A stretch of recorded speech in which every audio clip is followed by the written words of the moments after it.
Hello friends, क्या हाल है आपके। आज तो बहुत ही मज़ेदार वीडियो होने वाला है क्योंकि कुकिंग के साथ साथ अगर मज़ेदार टिप्स मिल जाएं तो और भी मज़ा हो जाता है दुगना।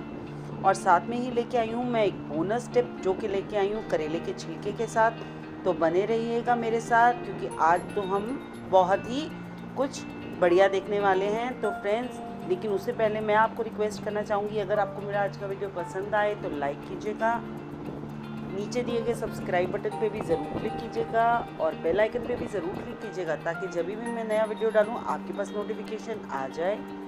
तो फ्रेंड्स, चलते हैं अपने फर्स्ट टिप की तरफ। जो पहला टिप रहेगा वो है मेथी सुखाने का। हम बाज़ारी मेथी सूखी हुई कसूरी मेथी के नाम से मिल जाती है आराम से, लेकिन उसका इतना अच्छा मज़ेदार टेस्ट नहीं आता है क्योंकि मे बी वो मशीन से बना है या उसमें इतनी अच्छी सफाई नहीं होती है, तो हमें इतना मज़ा नहीं आता है। नहीं तो वो एक्सपेंसिव भी बहुत होती है अगर आप अच्छी जगह से भी ले रहे हैं तो इसके लिए सबसे अच्छा क्या तरीका है कि सीज़न में लीजिए ताज़ी मेथी, इसे रफली काट लीजिए। देखिए, मैंने डंडी वगैरह जो इसके वो स्टेम्स वगैरह मैंने क्या है, मतलब अच्छे से बारीक नहीं काटी है, रफली काटा है इसको। और मैंने इसे एक कॉटन के कपड़े, आप चाहे चुन्नी या कोई भी एक अच्छे कपड़े के ऊपर इसको रख दीजिए। ये डे 1 है। और इसके बाद इसे नॉर्मल हवा में सूखने दीजिए। मैंने कोई धूप में नहीं डाला। ये डे 2 का मैं दिखा रही हूँ। देखिए, हल्का हल्का पत्ते तो सूख गए हैं, स्टेम्स भी अलग होने लग गई हैं। इसका सबसे मज़ा क्या है कि जो ये रेडी होगी आप इसे फ्रिज में स्टोर करके चाहे 1 साल भर भी रखेंगे तो ख़राब नहीं होगी है। डे 3 में और देखिए बिल्कुल ड्राई ऑफ हो चुकी है। सो इसे करना बहुत आसान है काम इसके साथ, क्योंकि पहले दिन लाइए, इसकी सिर्फ गंदी जैसे स्टेम्स या रूट्स वगैरह को निकाल दीजिए और बड़े अच्छे से सुखा लीजिए। बस इसमें कोई भी आपको सैंड का पार्टिकल भी नहीं आएगा क्योंकि आपने खुद अपने हाथों से हाइजीनिक तरीके से इसको धो के और साथ में इसको रखा है, तो बहुत ही अच्छा बनने वाला है। तो बस डे 4 आ गया है, मेथी ऑलरेडी मेरी हो चुकी है।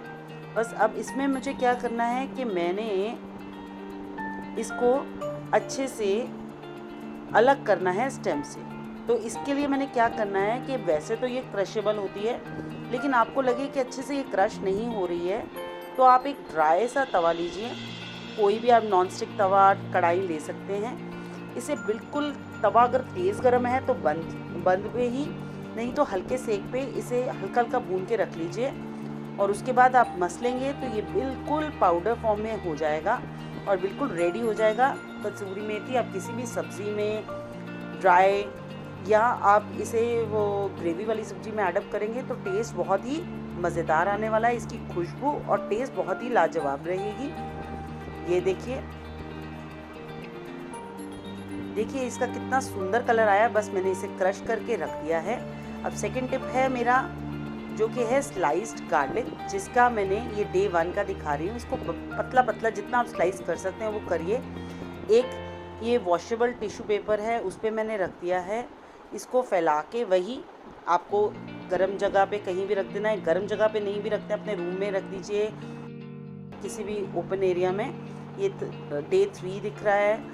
और बस डे 3 के बाद जब आपको ये लगे कि डे 3, हो सकता है कि किसी दिन अगर ये ज़्यादा गीला वाला लहसुन है तो ज़्यादा टाइम लगे, नहीं तो ये अच्छे से ग्राइंड हो जाएगा। नेक्स्ट जो टिप है वो है मिंट से रिलेटेड। मिंट यानी पुदीना बहुत ही अच्छा लगता है हमारे सैलेड्स में, हमारे रायता में, बहुत ही टेस्टी है। स्मूदीज़ वगैरह में आप बल्कि इंस्टेंट चटनी भी बना सकते हैं इससे। तो बस मिंट को भी ऐसे ही कॉटन क्लॉथ के ऊपर आप डाल के इसको ड्राई कर सकते हैं। इसको लगेंगे खाली 3 दिन। इसको आराम से आप क्रश कर पाएंगे। इसको ड्राई रोस्ट करने की ज़रूरत नहीं है। फिर आप इसको स्टोर कीजिए फ्रिज के अंदर। याद रखिए, जितने भी मैंने तीनों चीज़ें बताई, चाहे गार्लिक पाउडर, चाहे कसूरी मेथी, चाहे आपका है पुदीना, इसका शेल्फ लाइफ बढ़ाने के लिए ज़रूर रखिए फ्रिज के अंदर। बस ये बहुत ही मज़ेदार लगने वाला है। देखिए, ये तीनों हमारी चीज़ें हो गई हैं रेडी। अब आई बारी हमारे बोनस टिप की। नॉर्मली हम सब लेते हैं कि करेले के छिलकों को फेंक देते हैं। क्या ज़्यादा से ज़्यादा आप करेला आलू की सब्ज़ी बनाएंगे या भरवा करेला बनाएंगे तो उसके छिलके आप उसके अंदर डाल देते हैं। लेकिन उससे भी बहुत ही मज़ेदार टिप मेरा ये है कि आप इसका परांठा स्टफ बहुत अच्छा बना सकते हैं। आप बस कुछ की इंग्रेडिएंट्स लीजिए, जैसे नॉर्मली आप लेते हैं स्टफिंग के लिए मैंने लिया है 1 चुटकी अनारदाना, साथ में अजवाइन, धनिया पाउडर, थोड़ा सा हींग, थोड़ा सा लाल मिर्च, नमक स्वाद अनुसार, थोड़ा सा काली मिर्च, धनिया कटा हुआ, थोड़ी सी हरी मिर्च कटी हुई और थोड़ा सा प्याज कटा हुआ। बस इसको कीजिए मिक्स और इसको आपने सिर्फ 2 मिनट के लिए 1 चम्मच ऑयल के अंदर सॉटर करना है ताकि इस करेले का थोड़ा सा कच्चापन निकल जाए। बस वही है कि करेले को हमने पहले जैसे नमक लगा के रखा था तो मैं इसको निचोड़ चुकी हूँ। तो ये अब मैंने इसको स्टफिंग तैयार करने के लिए मैंने इसको सॉटर कर देना है 1 चम्मच तेल के साथ। फिर जैसे हम अपना पराठा बनाते हैं स्टफिंग वाला, बिल्कुल वैसे ही बनेगा। इतना शानदार और टेस्टी बनेगा कि मज़ा आ जाएगा खाने के बाद। तो देखिए इसको कैसे तैयार करना है कि आटे का पेड़ा लिया है थोड़ा सा रोटी से बड़ा। बस इसे स्टफिंग डालने के बाद देखिए कैसे मैं इसको रोल कर रही हूँ। स्टफिंग बहुत ज़्यादा भी ना भरिएगा क्योंकि उससे ये टूट सकता है। बस इसे अच्छे से बाइंड करेंगे, फिर सूखा आटा लगा के हम इसे बेलेंगे। याद रखिए ये टूटे नहीं, इसके लिए बहुत ही ज़्यादा ज़रूरी है, आप ज़्यादा प्रेशर नहीं देंगे, बस हल्के हाथ से इसको हमने अच्छे से रोल आउट कर देना है अपने पराठे को। ये इतना न्यूट्रिशियस बनेगा और बहुत ही टेस्टी। तो आप ज़रूर बनाइएगा फ्रेंड्स अपने घर पे। और मैं आपसे रिक्वेस्ट करना चाहूँगी फ्रेंड्स, अगर आपको मज़ा आ रहा है मेरी वीडियो देख के तो ज़रूर लाइक कीजिएगा, नीचे दिए गए सब्सक्राइब बटन पे भी ज़रूर क्लिक कीजिएगा और बेल आइकन पे भी ज़रूर क्लिक कीजिएगा ताकि जब भी मैं नया वीडियो डालूँ तो आपके पास नोटिफिकेशन आ जाए। और ज़रूर शेयर कीजिएगा with your friends and family. ये देखिए फ्रेंड्स, मैंने इसे तवे के ऊपर डाल दिया है, गरम तवा है। इसे मैंने ऑयल लगा के, आपकी मर्ज़ी आप बिना ऑयल के भी बना सकते हैं, लेकिन ये बहुत ही टेस्टी लगता है। ऑयल हल्का कम लगाएंगे क्योंकि स्टफिंग में भी ऑयल है। बस इसे अच्छे से अपने टेस्ट के हिसाब से आप क्रिस्पी कर लीजिए। हमारे घर में तो खाते हैं बहुत ही क्रिस्पी, तो मैं इसे करने वाली हूँ बहुत क्रिस्पी। बस इसे बनाने के बाद इसे दही चटनी अपनी पसंद की किसी भी सब्ज़ी के साथ आप इंजॉय कर सकते हैं। होपफुली आपने इंजॉय किया होगा आज का मेरा video. Thank you so much friends for watching my video from आपकी फ्रेंड सिल्वी।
हैं।